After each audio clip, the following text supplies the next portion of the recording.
Hello everyone. तो आज हम इस वीडियो में इंडिया की स्पेस हिस्ट्री पढ़ेंगे 1961 से लेके 2026 और जो भी फ्यूचर मिशन रहेंगे उनके बारे में पढ़ेंगे। So without further delay let's get started. 1957 Soviet union ने स्पुतनिक सैटेलाइट लॉन्च किया, दुनिया का पहला आर्टिफिशियल सैटेलाइट। पूरी दुनिया शॉक्ड थी और इंडिया में बैठे हुए दो लोग थे जो इस चीज को अलग नजरिए से देख रहे थे। होमी भाभा जो पहले से ही एटॉमिक एनर्जी का काम संभाल रहे थे और उनके साथ एक यंग साइंटिस्ट विक्रम साराभाई। उन्होंने सोचा अगर दुनिया स्पेस में जा रही है तो इंडिया पीछे क्यों रहे। जब इंडिया ने अपना स्पेस प्रोग्राम शुरू किया तो उसको कोई नया डिपार्टमेंट नहीं मिला, उसको डाला गया डिपार्टमेंट ऑफ एटॉमिक एनर्जी के अंडर। क्यों? चलिए इस पूरे सफ़र को साल दर साल समझते हैं। 1962 1961 भाभा जो already department of atomic energy जो कि स्टैब्लिश हुआ था 1954 के डायरेक्टर थे और नेहरू के सबसे क्लोज साइंस एडवाइज़र थे। उन्होंने पुश किया कि स्पेस रिसर्च और peaceful uses of outer space को डिपार्टमेंट ऑफ एटॉमिक एनर्जी की ज्यूरिसडिक्शन में ले आया जाए। याद रखिए इस वक्त तक स्पेस रिसर्च कुछ भी बड़ा नहीं था। 23 फरवरी 1962 होमी भाभा ने बनाया INCOSPAR, Indian national committee for space research, और चेयरमैन बनाए गए विक्रम साराभाई। ये committee department of atomic energy के अंदर ही काम कर रही थी। इनकोस्पार पहले आया, इसरो बाद में आया। 15 अगस्त 1969 में इनकोस्पार को रीनेम या रीस्ट्रक्चर किया गया और बना ISRO, Indian Space Research Organisation. Interesting बात यह है अभी भी ये डिपार्टमेंट ऑफ एटॉमिक एनर्जी के अंडर ही था। जून 1972 में डिपार्टमेंट ऑफ स्पेस और एक स्पेस कमीशन भी सेटअप की गई। Space commission policy formation body है जो कि डिसाइड करती थी इंडिया की प्रायोरिटी क्या होगी, बजट कितना होगा स्पेस के लिए, और department of space executive body है जो कि इम्प्लीमेंट कराएगी, और डिपार्टमेंट ऑफ स्पेस के अंदर आएगा इसरो जो कि वर्क करेगा। तो जून 1972 में department of space and space commission बना एंड सितंबर 1972 में इसरो को डिपार्टमेंट ऑफ स्पेस के अंडर डाला गया। 19 अप्रैल 1975 इंडिया का पहला सैटेलाइट आर्यभट्ट लॉन्च हुआ। लेकिन एक बड़ा ट्रैप है यहाँ। आर्यभट्ट लॉन्च किसने किया? यूएसएसआर ने।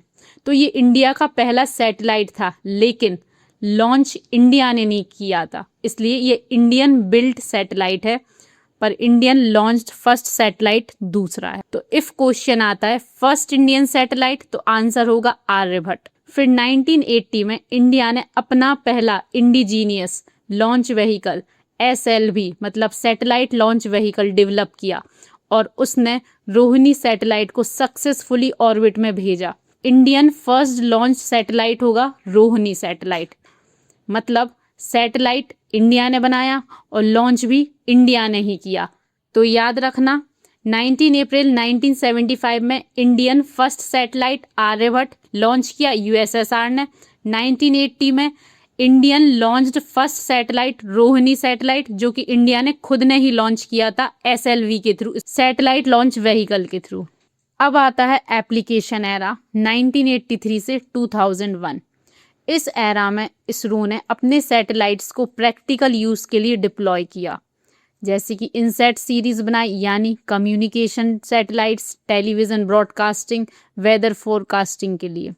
IRS series Indian remote sensing satellites, earth observation के लिए, एग्रीकल्चर, डिजास्टर मैनेजमेंट। 1994 में PSLV, SLV मतलब सैटेलाइट लॉन्च व्हीकल और P ऐड हो गया मतलब पोलार। तो पोलार सैटेलाइट लॉन्च व्हीकल की पहली सक्सेसफुल फ्लाइट हुई। इसे इसरो का वर्क हाउस बोला जाता है क्योंकि ये सबसे ज़्यादा रिलायबल और सबसे ज़्यादा लॉन्चेस कराने वाला रॉकेट बन गया। पोलार और सन सिंक्रोनस ऑर्बिट्स के लिए बेस्ट है ये। 2001 में आया GSLV, जी से याद रखना जियो सिंक्रोनस, और SLV सैटेलाइट लॉन्च व्हीकल। इसकी पहली डेवलपमेंटल फ्लाइट हुई थी 2001 में। ये हैवियर सैटेलाइट्स और जियो सिंक्रोनस ऑर्बिट्स मिशन के लिए है। नेक्स्ट है एक्सप्लोरेशन एरा 2008 से 2019 तक। 22 अक्टूबर 2008 चंद्रयान 1 लॉन्च हुआ और इसे PSLV रॉकेट से लॉन्च किया गया। इंडिया का पहला लूनार मिशन, लूनार मतलब मून से रिलेटेड। इसने मून की सरफेस पर वाटर मॉलिक्यूल्स डिस्कवर किए। ये एक हिस्टोरिक साइंटिफिक अचीवमेंट था। नेक्स्ट 5 नवंबर 2013 में मंगलयान मिशन लॉन्च हुआ। इसमें आपको एक बात याद रखनी है, लॉन्च डेट है 2013 लेकिन मार्स ऑर्बिट में एंटर किया 2014 में। दोनों डेट्स अलग हैं, MCQs में पूछी भी जाती हैं। तो इफ क्वेश्चन आस्क्स मंगलयान कब लॉन्च हुआ 2013 में, एंड मंगलयान यानी कि मार्स ऑर्बिट में कब पहुंचा 2014 में।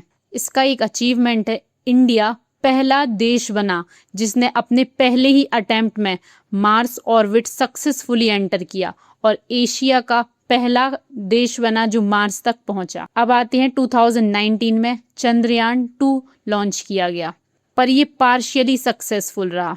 ऑर्बिटर सक्सेसफुली मून के अराउंड काम कर रहा है, लेकिन लैंडर जिसका नाम था विक्रम, वो सॉफ्ट लैंडिंग अटेम्प्ट नहीं कर पाया। नेक्स्ट एरा है मॉडर्न एरा 2017 टू 2026।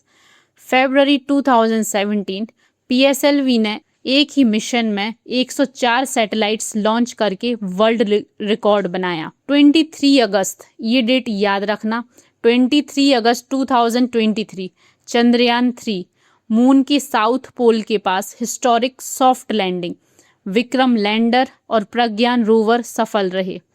इस दिन को अब नेशनल स्पेस डे के रूप में सेलिब्रेट किया जाता है। तो डेट याद रखना, 23 अगस्त is equal to national space day. ये रीसेंट एडिशन है। फिर 2023 में आदित्य L1 इंडिया का पहला सोलार मिशन, सन का स्टडी करने के लिए L1 पॉइंट पर पोजीशन किया गया। 30 जुलाई 2025 में निशार लॉन्च किया गया।